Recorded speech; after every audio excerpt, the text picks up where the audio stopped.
Thanks for joining us today, my friends. Great to be with you. This is Tim, your friend and next door neighbor, Grandpa, with a word from Scripture. Our reading for today was in Jeremiah chapter 34 to 36. We're going through the whole Bible this year, one day at a time, and a few thoughts from chapter 35 come out of this. You know, you look at our crazy world that we live in today, and you may wonder, is there any hope for our future? There always is. There is today and there always has been. But I'll tell you, my friends, our hope is not with any politician. It's not with any guru that can advise you in any area you'd like. It's not even with our preachers. In our text, Jeremiah 35 will show you the path to hope today.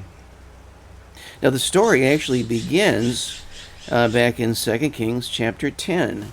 There's a man named Jehu who's overthrowing the descendants of wicked King Ahab.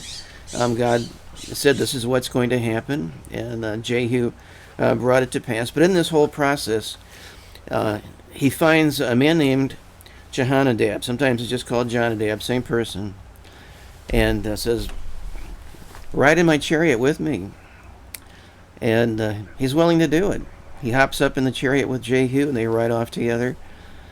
Now, this man, Jonadab, didn't fight any battles. He didn't preach any sermons. First, we know he didn't even drive the chariot. All we know is that he went up with Jehu, rode around in the chariot for a while with him. And probably for a period of time, people were wondering, why did God even put this in the Bible? Until 200 years later, then they found out. There are two things that we know about Jonadab. One, he was a Rechabite. He was, it's called a son of Rechab. The second was that everyone knew he was a godly man. And that's why Jehu wanted to be seen with Jonadab riding in this chariot.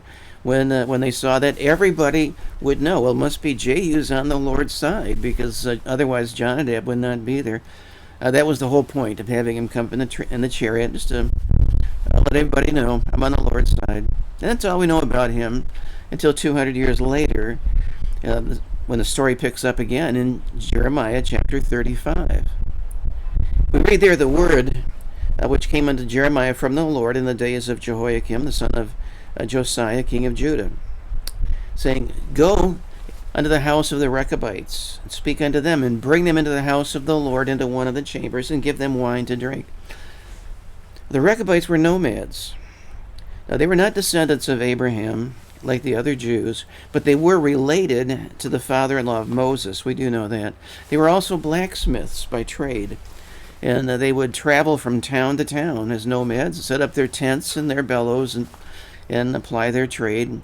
And apparently at this time they were camped outside of Jerusalem. And God wanted to use this family as an illustration. And so he sends his prophet Jeremiah to their tents, finds their leaders, and invites them to come into Solomon's temple. Verse 4 said, "I brought them into the house of the Lord, into the chamber of the sons of Hanan, the son of Igdaliah, a man of God, which was by the chamber of the princes, which was above the chamber of Maaseiah, the son of Shallum." And so that's where they came in. They were in God's house to meet with God's people. And verse 5 says, "I set before them the sons of the house of Rechabites pots full of wine and cups, and I said unto them, drink ye wine."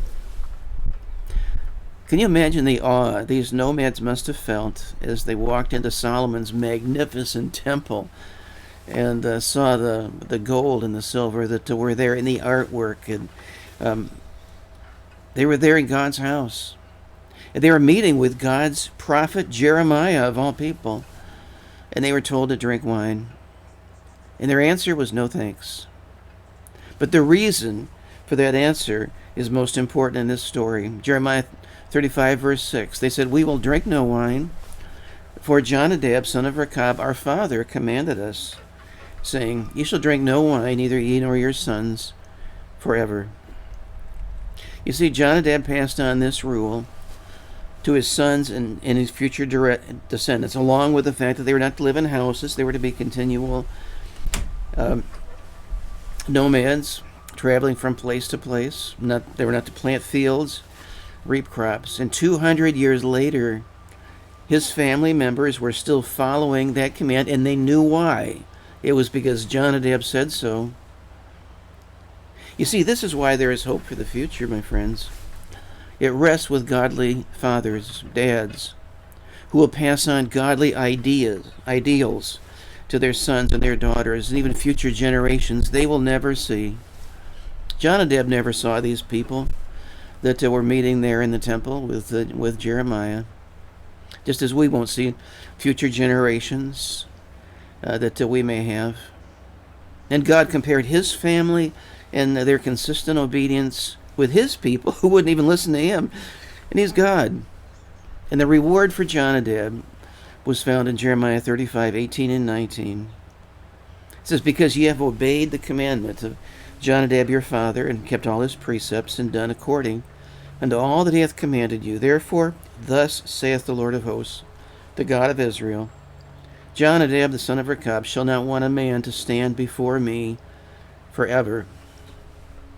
We don't know where the descendants of this godly father are today, but we do know we're going to see them in heaven someday, because God promised, wherever they are, that they're not going to lack someone who's saved to stand before God forever. You see, that's the hope that we have for our future.